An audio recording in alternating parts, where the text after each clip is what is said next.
মেয়েদের জীবন আসলে অনেক কঠিন, অনেক দায়িত্বে ভরা। সকাল থেকে ঘুম ভাঙার পর একটা মেয়ে তার সংসারের জন্য, স্বামীর জন্য নিজের সব কষ্ট ও ভালোবাসা দিয়ে দেয়। ঘর গোছানো, রান্না করা, সন্তানকে সামলানো, এই সবকিছুর মাঝে নিজের জন্য একটা মুহূর্ত পাওয়া কঠিন হয়ে পড়ে।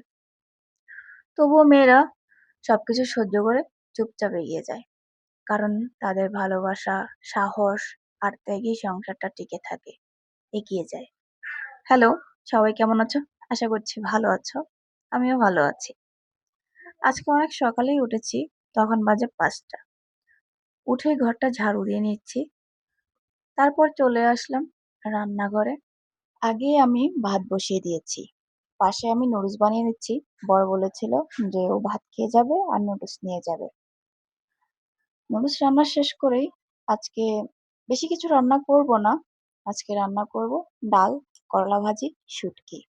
প্রতিদিন মাছ খেতে ভালো লাগে না, তাই আজকে এগুলো রান্না করলাম।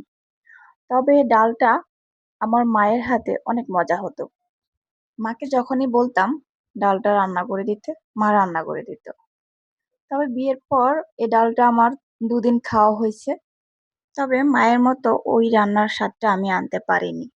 তবে কিছুটা হয়েছে, পুরোপুরি না হলেও। তারপরে আমি ডালের মধ্যে ফোড়ন দিয়ে দিলাম। তারপর আমি করলাটা ভেজে নেব। এভাবে করলা ভাজিটা খেতে আমার বর পছন্দ করে বেশি। তবে এই করলা ভাজিটা একটু কড়া করে ভেজে খেতেই খুব ভালো লাগে। তাই আমি করলা ভাজিটা একটু কড়া করে ভেজে নেব। করলা ভাজি করার পরেই আমি শুটকি রান্না করব। আজকে শুটকি রান্না করব চিচিঙ্গা দিয়ে লইট্টা শুটকি। এভাবে শুটকি রান্না আমার কখনো হয়নি।